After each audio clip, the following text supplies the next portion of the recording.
Welcome back to Access Houston on 97.9 The Box.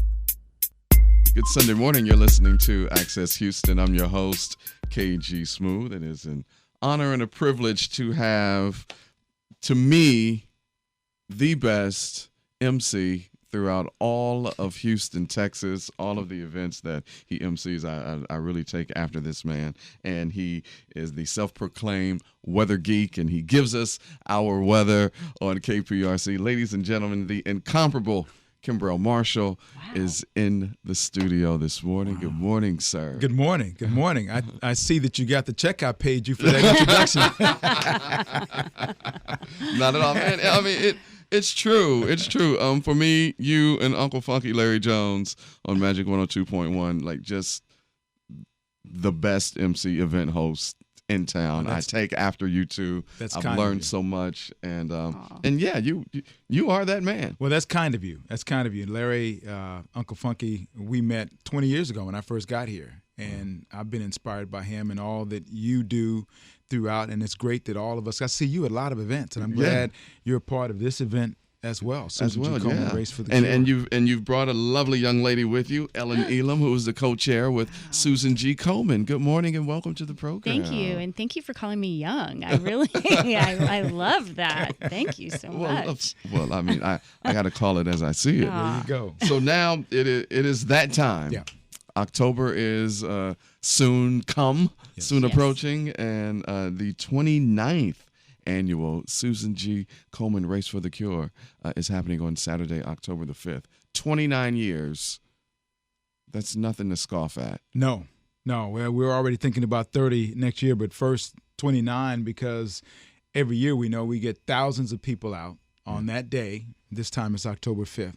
But we get thousands of people out there celebrating. Some of them are marching and running in memory of those who've been lost, but many and most are out celebrating those who have survived breast cancer and who are happy to have survived and know that the money that we raise from the race is going to research to help even more people survive. Yeah. Absolutely.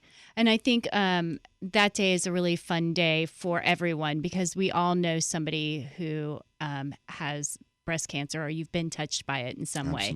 So there's something for everyone. There's the race, the family fun run, the kids, and then just the walk. Yeah. So I think that part of it is really fun. But there's also, we have an opportunity for those who are participating to interact with the grantees, those who have received funding from Susan G. Komen, so that they know where the dollars are going and where research is going, because all of this money goes to research. So I think that's really important for people to see as well, and they can interact with those people and get more information if that's needed. So it's not only raising funds, but raising awareness and letting people know what's happening in the breast cancer arena, if you will. Yeah, I'm glad that you brought that up, Ellen, because I was wondering, like, where do we know where we are in terms of all of the money that we have put in into research to find a cure for cancer, all cancers, but here we're talking about breast cancer. Like, it's been decades, and so I'm wondering how I feel like we're right there, but we're not there. And I've been feeling like that for a few years now. And so, how are we looking? Do you all know like what the research is doing? Just last week on my Houston Newsmakers program, I had a doctor from the Baylor College of Medicine who's a researcher who came on and talked about that, the very same thing. And I asked her that question, said, how do you remain optimistic about this? She said, because we're making so much progress. Yeah. We are helping so many more women and men survive based upon the research we've been able to do. So the numbers are going up of people who are surviving. Now, the fact is we're going to have about 40,000 people who may die from breast cancer this year. That's not acceptable. So that's what keeps us going. She has a program now that she's working on where she and other researchers have figured out that some of the cells in our body don't recognize cancer as something that it should attack. And so they're taking T cells from people and training those cells to recognize cancer as something they should attack, and then they're putting them back in the body. Oh. What? Wow. Are you kidding me? Okay. Yes. That's what they're doing, and research has done that. So that way, those cells know to attack that certain kind of cancer, and that's across all cancers. But she's focusing on breast cancer. She just recently got a grant from Komen to further that kind of research. That's why this race is so important, because of the research we come up with. That's amazing. Yeah, absolutely. And I think that's the benefit of being on the board of Susan G. Komen. You get to hear and learn all of this research and all of the new and exciting things. I was at an event last week, too, where a doctor was speaking, and patients live longer now with breast cancer than they have in the past. And that's a really positive, and that gives people who are listening hope, so, and we were talking earlier about early detection is the best way to beat breast cancer. So for women to know, they need to get out there, get their mammograms. And I think that's part of the race too, is again, it's not just about the funds, but it's about the awareness. This disease is still out there. We can find a cure. We just have to all believe that the research and the dollars are there, and that's what we're doing. Indeed. 97.9 The Box, you're listening to Access Houston. We're talking to Khambrel Marshall and Ellen Elam, co-chairs of the Susan G. Komen Race for the Cure, which is Saturday, October 5th. Still down at the same place? We're still down Allen Parkway? Allen Parkway, and people can register as early as 6 o'clock that morning if they want to. They can come and register. Sam Houston Park right there, and we've moved the race course a little bit so that the start-finish line where all of the pre-race festivities take place, it's moved closer to Sam Houston Park now. So pre-registering at 6 a.m., the pre-race festivities get underway at 7:45, and the first race, which is the competitive runners, that starts right at 8.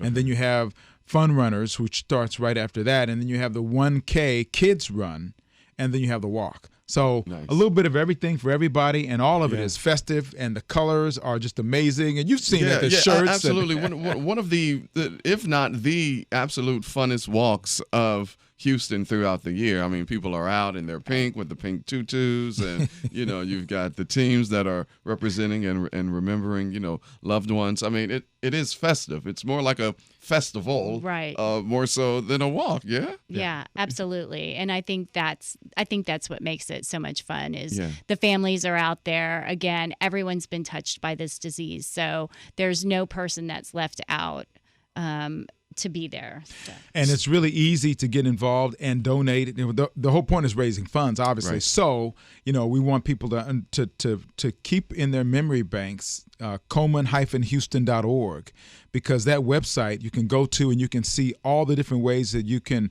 contribute. There's a little button that says donate, or there's another button where you can just say, sign up, participate. If you want to participate, you can do that. If you just want to donate, you can do that as well. Very easy to do, and all of that money cumulatively helps make a difference in our community. Indeed. Yeah. So when it comes to, I know that the numbers are always changing, and things just change. Medical research and all of that, will probably alter how, one should live, or, the type of medication or whatnot. Can you tell our listeners, especially because this is a younger audience here, for a young female who may be listening, what is the age now that she should start giving herself breast exams? 18 years old. 18. Yeah. Got to start. And I'm one of these proactive men, because I was raised with 2 sisters, no brothers. I have 2 daughters, no sons. My life is women. Your life is women. That's a blessing, by the way. It really is. For those guys who think it's not. All of that women advice. That's a blessing. That is I need to have you on the quiet storm. Amen. Amen. I'm there. I can do that. So we want people to start doing, because once you feel something that's unusual, you need to go and get that checked. You just have to. And so the sooner you can start, because that's going to be a lifetime thing from that point on. And Ellen can speak about that a lot more than I can, obviously. But for a woman, it's so important to be self-aware about what your breasts feel like, so that you can know if something. Who's going to know if you don't know? If you don't, yeah. And so you don't want to wait until somebody tells you there's a minimum age for your mammogram, and the medical advice is that you wait till 40. No, don't wait for that. You got to do the self-exams as early as you can. I mean, as early 18, that's not too early, because it's a lifetime of being self-aware, correct?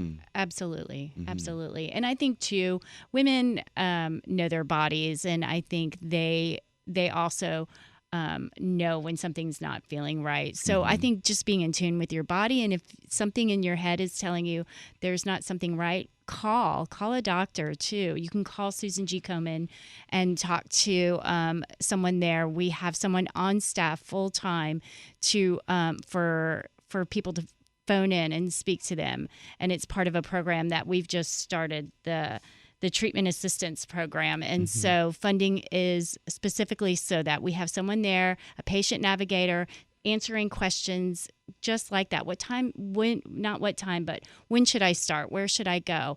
I have gone, but I don't have enough money to pay for a taxi, or I've got these results. I'm not sure what to do now. So we have that funding, and we have that person available for your listeners as well. Indeed. And where can they go to get all of that? So our website is Komen-Houston.org, and there's resource information on there, but they can always call in as well, and the number for that is 713-783-9188. 713-783-9188 for those who want to use the phone number instead. But it is really a source of comfort. And the website is really easy. If you go and you can see because some of the questions you're asking are some of the questions that women have. Right. Yeah. And so they're highlighted so you can actually see that information, that background information about what Komen does. And then there are buttons you can click on for figuring out ways to donate and be a part of the financial part. But it's just fascinating and wonderful.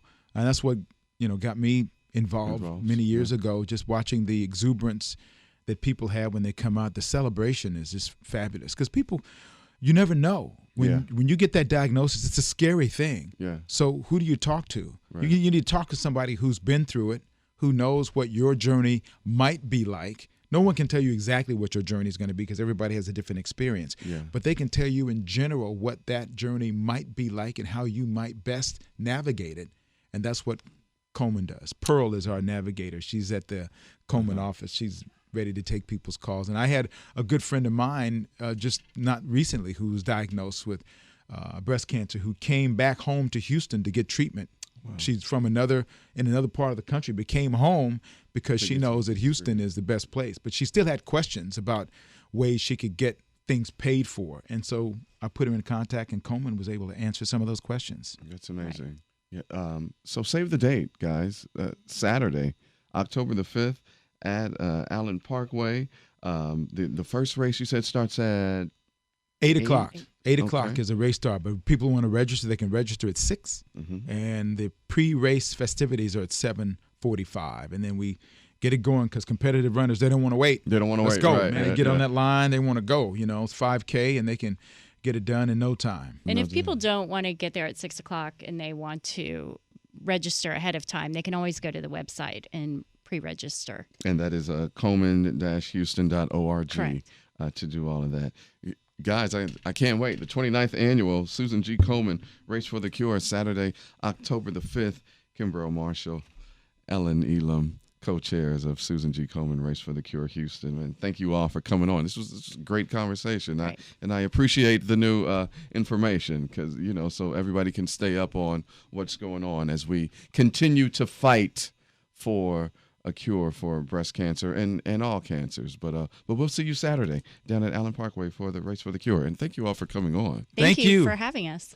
Good Sunday morning. Welcome to Access Houston. I am your host, KG Smooth, welcoming to the program this morning. Well, he always brings me content, and he brings me guests to this show, but he himself has never been on the show, actually, but he's very familiar with the show and really a friend to the show, because he does bring me guests and content. Ladies and gentlemen, he is the Disability Advocate of the Year and Community Advocate of the Year, and all around well-known public relations person. Ladies and gentlemen, the incomparable Publisher Lorenza Butler is on Access Houston. Good morning, sir. Good morning, KG. It's Welcome. an honor to be with KG Smooth. Listen, the honor is all mine. Look, Doc, you know, you've been doing this for a long time. And This is my 30th year, 40th year in being a weatherman on Channel 11. And this is my 30th year in being ownership of radio stations, and my 26th year as a publisher. Yeah. And my 10th year as a daily newspaper publisher. It's only 206 black publishers out there. 6 of them are daily, and I publish 3, 2 here in Houston and 1 in Dallas. Wow. Rich history you have. So what made you want to get started in the news business, in the news radio I'll be honest business? with you. I was in school, family college, Wiley College in Marshall, the home of the great debaters, and I was in nursing home and hospital administration.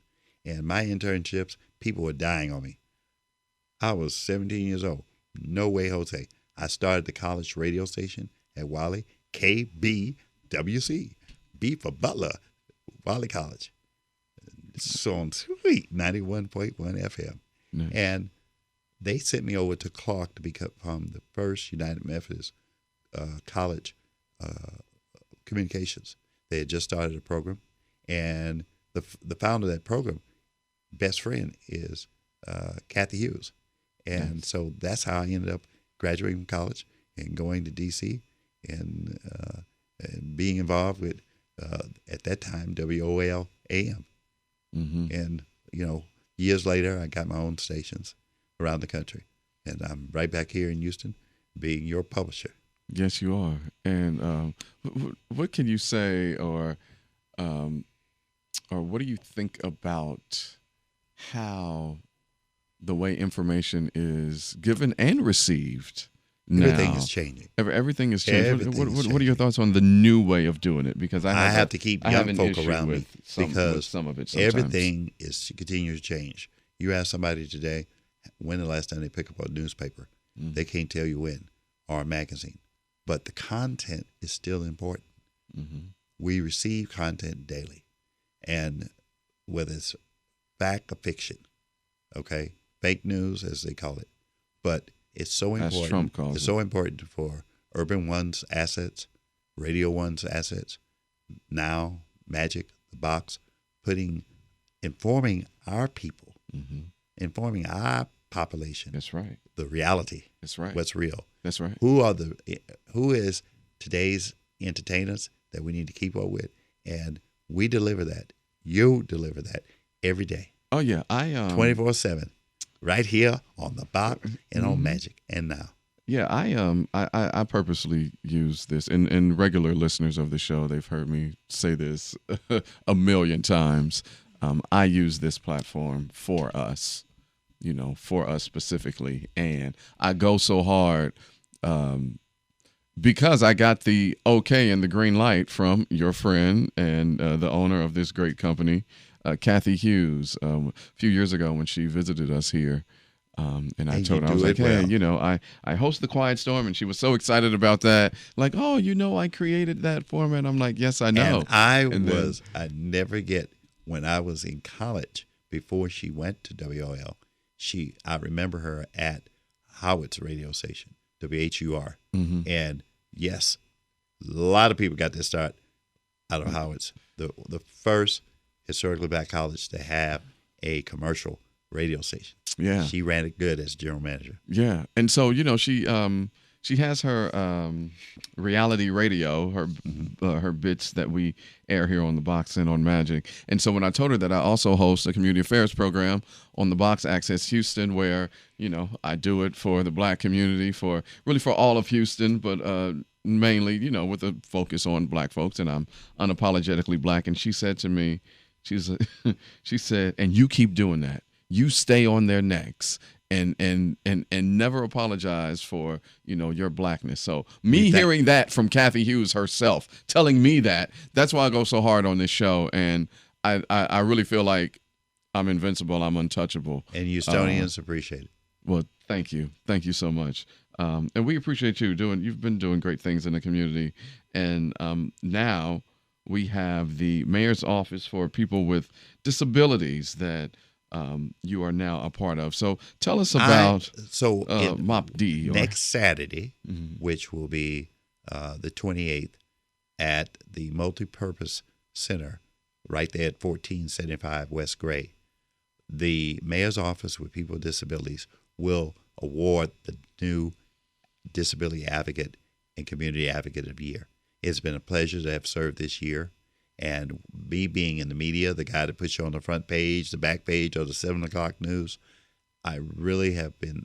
There's over 600,000 people with disabilities. People friends have someone that is disabled.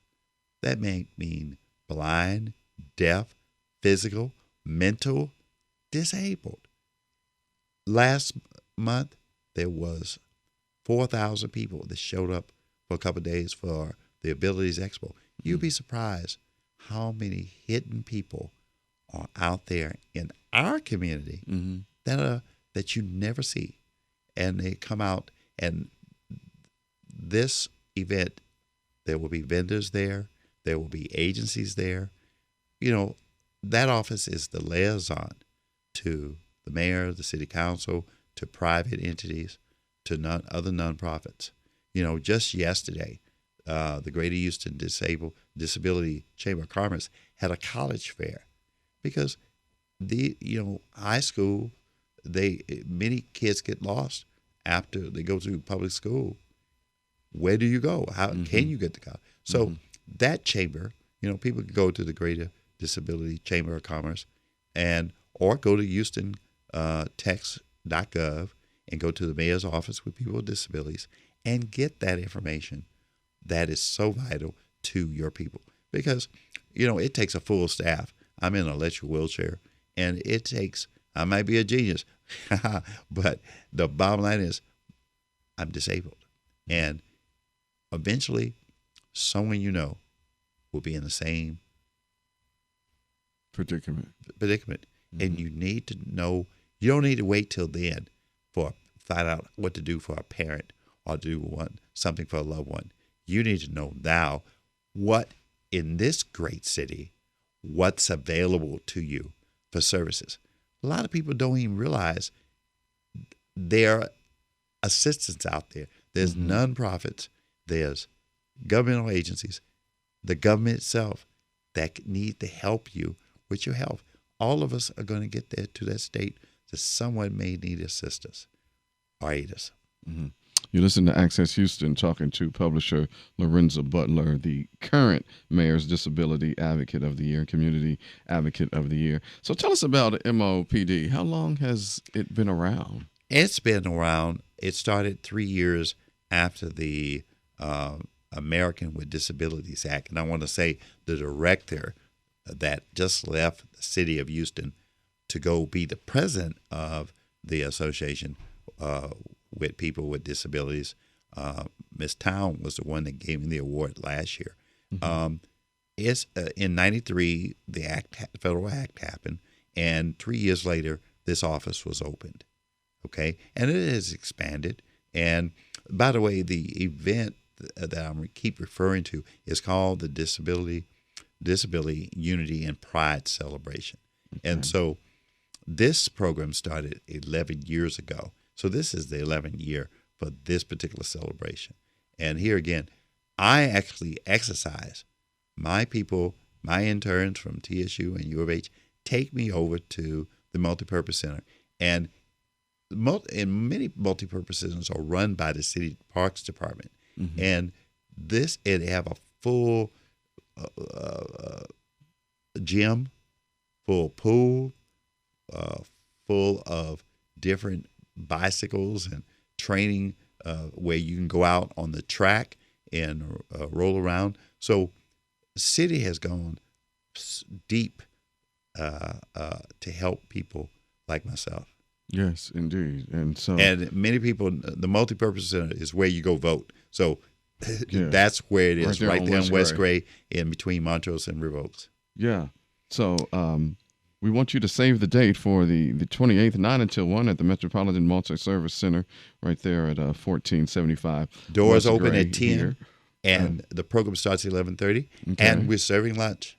Oh, they're serving lunch. Oh, so there's something for you there. You got an incentive to come on out and show your support with people with disabilities. What is it that you want the community to know about people with disabilities? What is your word to them? Be advised, take heed, plan now. You never want to be in my state. Self-preservation. Take care of yourself. You can take care of others. Indeed. Publisher Lorenza Butler, the current mayor's office person of Disability Advocate of the Year Award and Community Advocate of the Year, the Mayor's Office for Peoples with Disability and Unity and Pride celebration is happening on September the 28th. That is a Saturday, 9 until 1. As you said, doors open at 10. The program starts at 11:30. It'll be at the Metropolitan Multi-Service Center, 1475 West Gray Street. Publisher Butler. Thank you. Thank you again, KG. It's an honor to have you on. Thank you, Radio 1. Indeed. The Box. Yes. And thank you for listening to Access Houston. For listening to Access Houston. For listening to Access Houston. For listening to